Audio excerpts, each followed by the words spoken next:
Hello, welcome to Grapple Games TV. This is Josh Fozzard. And this is Nick Wright. And today we're bringing you a two-headed giant tournament.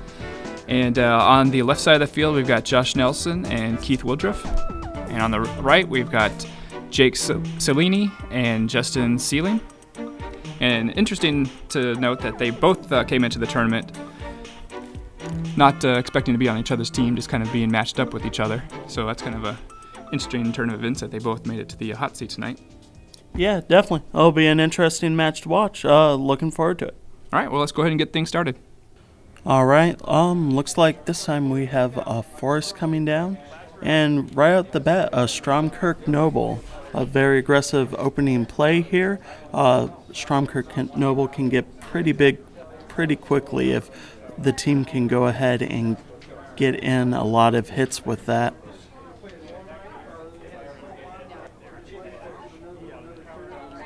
No responses from the other team, just Shocklands. Stromkirk Noble is getting in and getting its first +1 counter. There's a Deadly Recluse on that side of the field as well that will mainly act as a defender with its reach and death touch, meaning it'll be able to kill most creatures that try to attack them.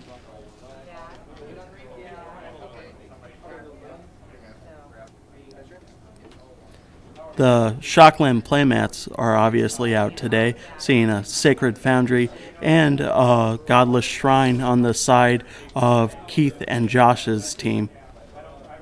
Obviously much respect for the very powerful Ravnica lands. Alright, we have a Blood Artist out on the right side of the field. That'll make sure, and it is gone. It has been killed here. They are still going to get their 1 damage and 1 life, but they won't be able to get for any of their other creatures now. That was definitely a wise choice on the left team's side. They definitely needed to get that out of the way before it got out of hand.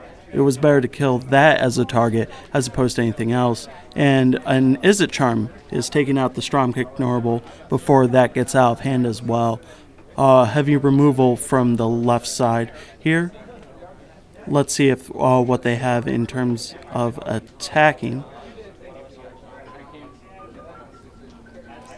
Right now they have a Burning Tree Emissary outside on the field, and a Vampire Nighthawk comes out. That also will be a very effective blocker, having Flying, Death Touch, and Lifelink. That'll be able to take care of many creatures as well and gain them some life that they will need.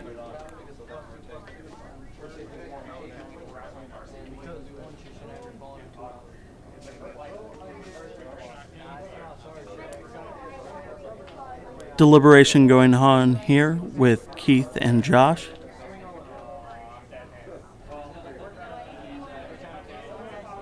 Alright, we have a Nivix Cyclops enter the field.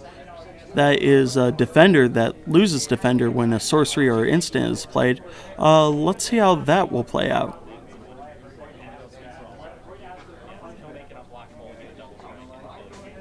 The board seems to be even set at this, with the right team really making sure holding down the field with their 2 death touch defenders here. Alright, Madcap skills, and Rancor has been played on the Burning Tree Emissary. This means that it can only be blocked by 2 or more creatures, and has +2, +0, and trample, making a very effective attacker at this point. Keith right now is declaring which head he is attacking. This is something very important in two-head giant. It does not always come up, but sometimes it is important. So he is making very clear which head of the two-head giant he is specifically attacking. Though they can block for each other, so most of the time it doesn't make a lot of a difference, but just in case it is a precautionary note. And the damage goes through, not wanting to lose both of their defenders to just 1 creature here. They take the damage to be much better off.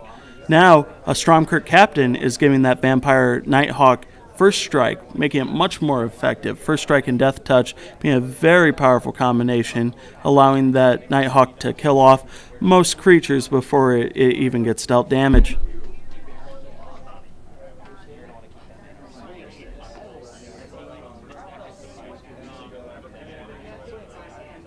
The Wright team playing very defensively right now.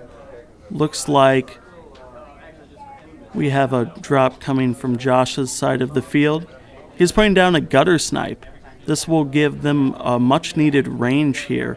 They'll be able, no matter how many defenders that the Wright team puts up, they'll be able to get some damage every time Josh plays an instant or sorcery. And that damage is actually doubled because it's two-head giant. 2 damage going to each head, doing a total of 4 damage to the team every time Josh plays an instant or sorcery. And here comes the first one, an Artful Dodge, making Keith's creature unblockable. He also has flashback on that, so Josh will be able to get added utility out of it later in the game.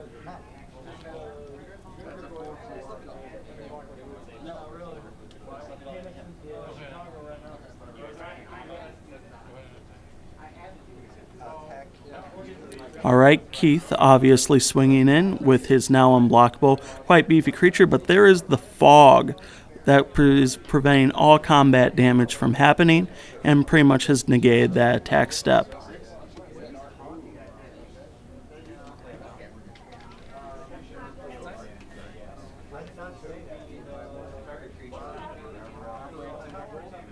All right, a Flint Hoof Boar has come out. Not that another attacker is really needed at this point, especially since the main one is going to be that Burning Tree Emissary. But in case a situation does come up where they need that extra attacker, it's definitely there. There's also a Timberwolf pack coming down, which will serve nice as an extra defender, especially since that Madcap skills is in play.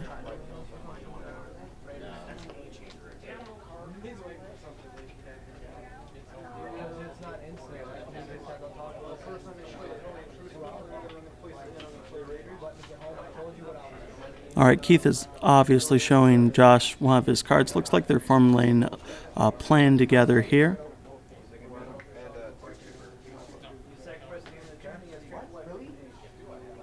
Much deliberation. Probably thinking about how best to get through Wright team's giant wave of blockers here. Looks like they're putting most of their power with 3 enchantments on 1 Burning Tree Emissary there. That's going to be quite a hit when and if that gets through.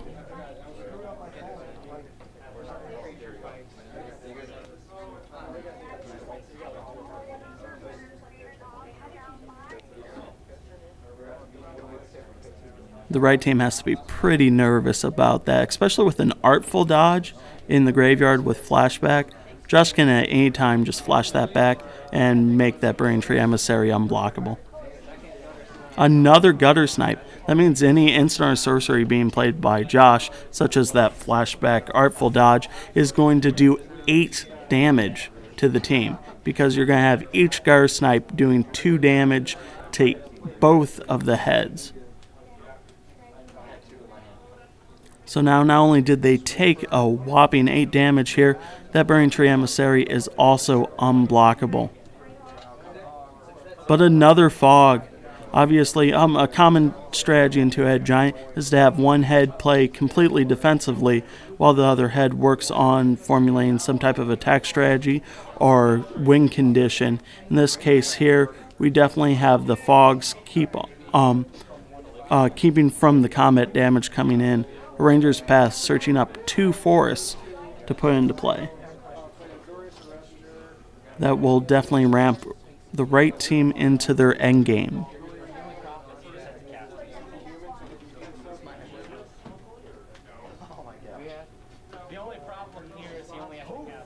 Olivia Voldaren coming down from the Wright team as well. That will start to be able to ping the other creatures and potentially get in some damage, since it is flying and the left team currently has no defenders against flying. Keith there, obviously smiling to the camera.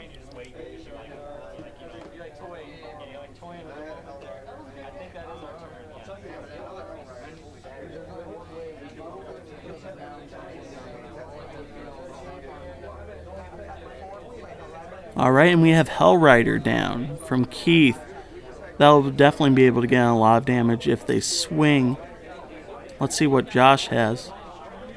And it's a Boros Charm going to the face. That will actually be lethal damage because of both gutter snipes. Alright, Keith and Josh have won.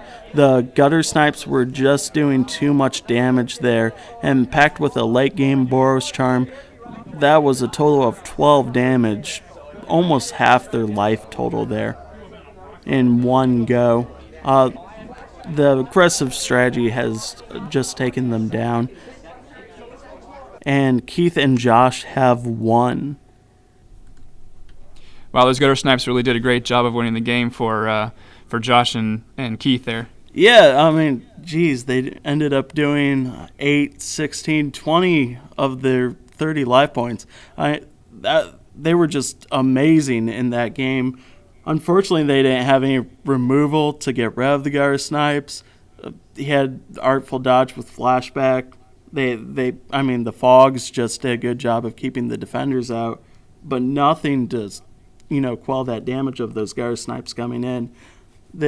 So if you were, giving some suggestions to Jake and Justin to help combat that, what are some cards that you would recommend? Removal. Just they needed it. They might have had it. I haven't actually looked at the deck list real closely here. They might have had it in one of their decks, but they needed to draw it because those gutter snipes just couldn't be on the field in a two-head giant match. Losing 4, 8 health a round isn't, you can't survive against that. That's just too much burn. They have a very defensive strategy, which is fine, and they were pretty set against any type of creature-based damage coming in, but this was all just ability-based damage. And, like I said, outside of removal, they didn't have anything. Actually, looking back at that match there, unfortunately, there wasn't really much to say there because those gutter snipes they were the match. They were most of the damage. They were what won that match there. So, yay, gutter snipe. Yeah. Well, good job to Keith and Josh and also Jake and Justin. So we appreciate them allowing us to film them. Yeah, make sure to like the video, subscribe to the channel. We are on Facebook. You can go to Facebook, just search Grapple Games, should be the first result. We're on Google Plus as well as grapplegames.com. And if Twitter's your thing, @GrappleGames exists too. So we hope you check in for future videos. And this is Nick Wright. And this is Josh Fozzard. Thanks a lot. Thank you.